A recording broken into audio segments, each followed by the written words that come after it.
Okay, well, welcome back to our podcast. And again, I guess we should say the Corecast with Linda McNutt-Foster with Cortex Leadership Training.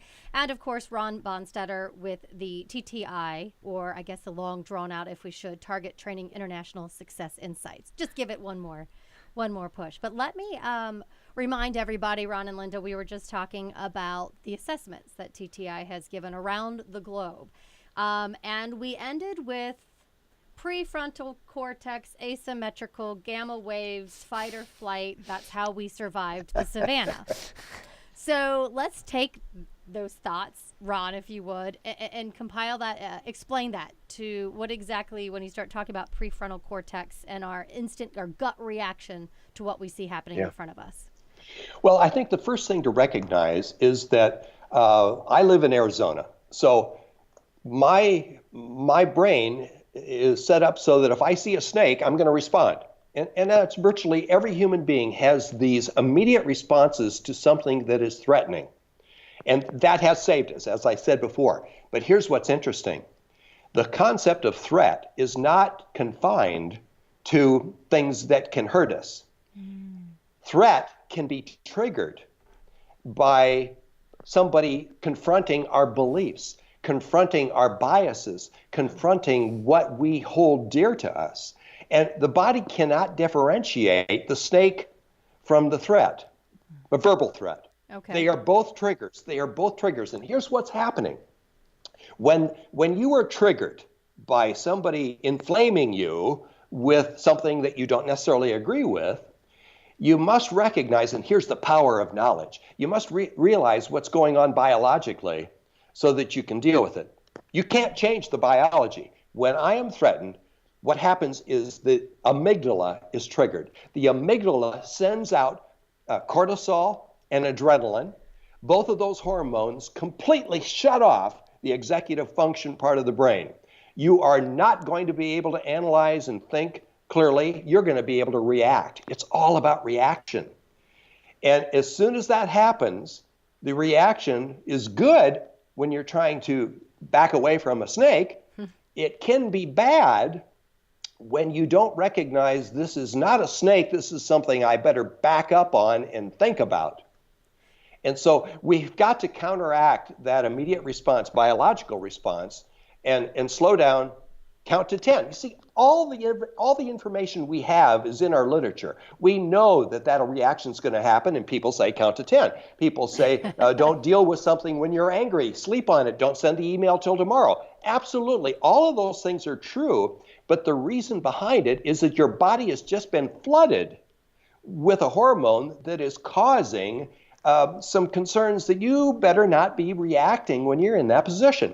Does that make sense? It does. And Linda, I want to ask you this, with you helping and working with all of these local companies in our area.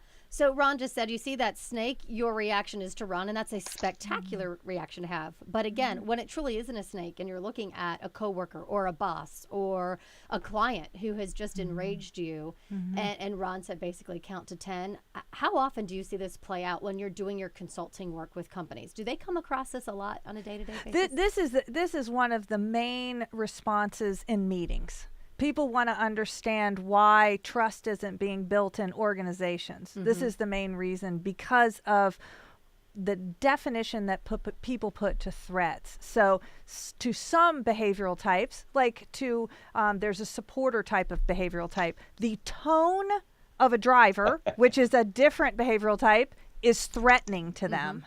Right? And so each behavioral type, there's 4 different types: drivers, influence, reporter, calculator. We've identified as having different types of threats to them. Right? So if you don't state the facts correctly to a certain behavioral type, that's a threat to them.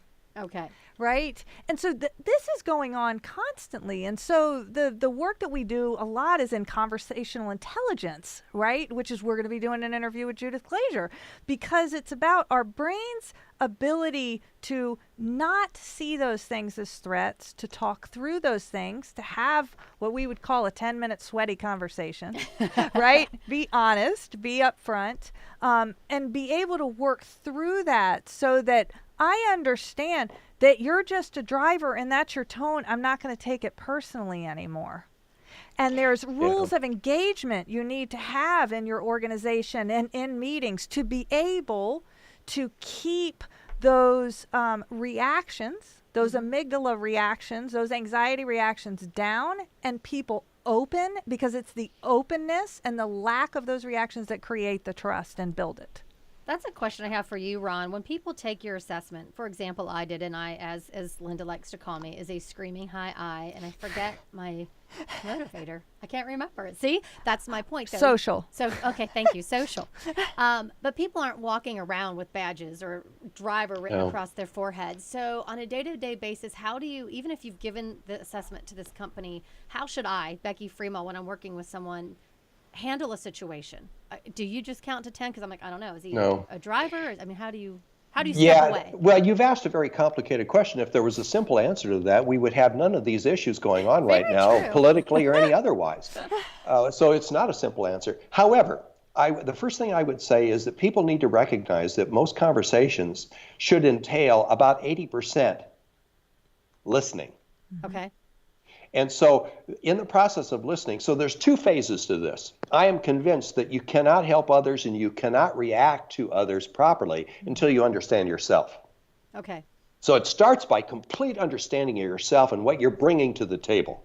But then after that, you have got to move to activate mirror neurons so that you're able to read other people. We have to work at reading nonverbals, and we need to be really able to read other. Let me give you a beautiful example. This week, I had a call from a young lady. And she said, "This happened today in the workplace, and I need your help." And so I said, "Okay, I'm listening." And she said, "My boss came in, and he was so excited. He was almost agitated because he said, we have bought another corporation and there's going to be opportunities to move over to that corporation if you want. We're going to redo your department. I know you're the manager of it, but let's rethink everything and throw everything in the air and make it come down so it really works perfect. And so I'm really excited. I got to go to a meeting now, but this is all very exciting." Wow. Now, first of all, you need to realize that the person he was talking to is a high S. Steadiness is her primary behavior. So the call came to me the first day after this happened, and I said, you need to realize that he's just sharing his excitement. I get a call from her the next day. By the way, my comments didn't help, and she said, I'm looking for another job. Oh, wow. Wow. And I said, why would you look for another job? She said, obviously, he's not engaged. He didn't trust me with any information. He didn't engage me in making any decisions. And he's going to throw me into a job I don't know if I want because I don't know. Nobody's sharing with me. It's moving too fast with no communication. And that was not the intent of the manager or the boss at all. He was trying to, out of his driver, to just share his excitement. You see, you've got to realize who you're talking to. I'll give you one quick example. I failed. I was in educational reform for 40 years, and I failed at most of that because I did not realize and didn't have the information that we're sharing today in this podcast. Part of that information was that I would go into schools, and schools have a culture. Every business has a culture, and that culture can be defined by the behaviors and motivators that are dominant in that culture. And in the culture of a school, you have high S and high Cs. They like to do it correctly, that's the high C, and they like to do it somewhat the same. They don't like massive changes. And here comes Dr. Bonnstetter in saying, if I got a great idea for you, there's a brand new curriculum that's never been tried, but you could experiment with it, and we can try it on your students, and we'll be the first in the nation to try out this new inquiry approach to doing science. And I have just freaked out everybody in the room. So that manager, what would your advice been to him had you been able to hit the rewind button and have him go in and make that approach differently? He would have come in and said, this happened today. I need to meet with you, and I want you involved in what we're up to and what we're trying to figure out. I need your help. And there will be some changes coming, but they're not going to be changes that will be surprises. They will be changes that we'll work together on. You see, a conversation can be defined in one of two ways. It can be a me-you conversation, or it can be a we conversation. And we have got to figure out every time, it's a simple decision. All you have to do is use the litmus test. Am I in a conversation that actually is nothing but a me-you? Can I change that litmus test to a we conversation? And is that the case no matter what? No matter where you fall in this assessment? No matter where. Anytime you go to a me-you, you're putting up walls, and those walls have implications. I think this would be a fine time to wrap up our podcast. And I think when we come back, we need to talk about using all of the information that you have compiled with these assessments and talk about motivating people and using it to keep people engaged at work. Is that something Absolutely. you can help us out with? And I think a lot of that will tie into something that we really haven't addressed enough, and that's avoidance. Done. All right. We'll be right back with this one.